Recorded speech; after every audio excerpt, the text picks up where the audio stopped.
turi kumwe na Kocha George. Kocha George turi hano ku kibuga cy'umupira w'amaguru muri Croydon. Ajeje qualifying acanke kuronka ikibanza cyo gukina finale n'umugwi wa South Sudan. George wimva gute? Umunezero udasanzwe. Ntabwo si bose baronkiye chance kuba dushitseyo kandi inshuro ya kane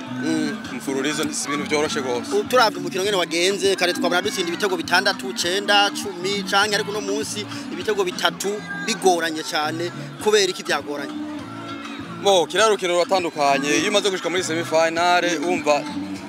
n'itimi yindi bayashitseyo so kuvuga ngo bayoroshe bayashiye mu bintu byinshi kandi bategaza ko ari timu musa nk'abanganya umupira. Liberia yari kwinda udutsinda cyane muri iyo myaka irangiye ariko ubu turiko turayitsinda tugasubira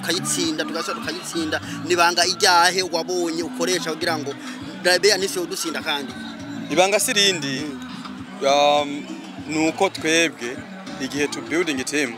imaze gukomera twagumye turondera urundi rwaruka ruzadusubira tumaze kuhava ari bo bariko barakina n'umunsi ariko bobo basa n'abacerewe kubikora umva ugwaruko kwabo niho bagitangura kurushira hamwe ariko abahora bakina kera bari beza bose baretarinze yego ubu rero bafite team iri 50-50 twabonye na Pierre yaragarutse ariko arakina ku ruhande rw'inyuma kare twamubona akina imbere hagato ya hagati ariko bari inyuma kubera iki mwabonye ko inyuma ntashoboye cyane kandi yabyifashemo neza ndabiravye ni experience umuntu yamaze gukina imyaka myinshi naho mushira mu gigoro usanga bishoboye nivyo kwaravye kuba twarunka abana bonyene mu kibuga usanga bigorana ata muntu ahari azaraba arabereka ijya motivation iyo babonye umuntu akuze cyangwa unovuga ngo mutama mu team ariko araweka ngahari kurusha abandi bibaha ingufu nabo kuvuga ati reka dupushinge ijya mutama so yo turusha gukora ibikorwa kuba yasubiye inyuma nuko afite experience kwiye kandi inimero zose asa n'uzishoboye yego uyu mugirizo kinejo wa South Sudan twakunda gukina nawo rimwe na bakadutsinda kirige tukabatsinda ariko kuri finale birakunda kutugora kubatsinda ejo bizogenda gute utegura iki ejo kizotuma wohamagarira abantu bose kugira bazoze kudusupporting finale ni finale burya habura numwe habura nababiri agatsinda umwe ariko icyo nzi nuko twebwe ariko dushakiye igikombe gurusha abandi bose ico ni cyambere kabiri umupira bakinye imyaka 2-3 heze bari bakiri bato ubu barafise experience kuyuka imyaka igenda twahuye nabo kuri finale ya 2022 umva ho hareze imyaka 2 ubu abakinyi babandinye ni ciza caca abakinyi babandinye hiyongeramo bakeya ariko bajya bafise experience ubu baramaze kuyironka ama finale igisigaye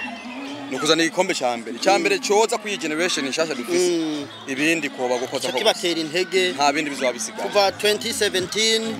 niho twagitwaye mu bwa nyuma niba ntiheze 2016 imyaka yitwa amatugaruka tugatsindwa kuri semi final canke kuri final iyi ni final igira kane dukinye itwikurikiranya ejo twizere ko tuzotahana igikombe George intsinzi atari ukubesha ibonekana ko ari yacu sinovuga urukino tarahera ngo mvuge mpave nsanga ndiko mvuga ibitarebye ariko ingubu turazifisa abakinyi turabafise urukino tugwiteguriye neza tubimazemo amezi n'amezi inguvu za South Sudan wabonye ziri hehe uravye ingene bakina inguvu zabo ziri hehe inguvu zabo ziri hose ni nka twebwe nyine abakinyi bose bari mu kibuga n'abakinyi bakina ma NPL level umva level ziri hamwe n'iz'abakinyi biwacu twe bari bakunze gutubwira yuko tudafise umukinyi nimero 9 dusindira ibitego inyuma yaho turonse igikombe abakinyi bagatwagwa n'amatimu akomakomeye yo muri kino gihugu bavuze ko nimero 9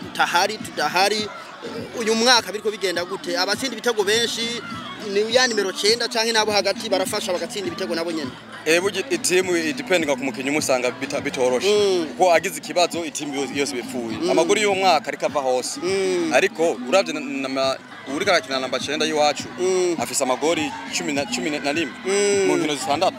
umva ko n'amagori menshi kandi ndibaza ni wari top scorer muri tournament umva arahari ego tukaba dufise n'abandi nko muri season uravye batsinze ibitego birenga 25 umva abari imbere barahari ibitego bizoza ejo rero kuri uwa Mungu itariki 9 itariki 10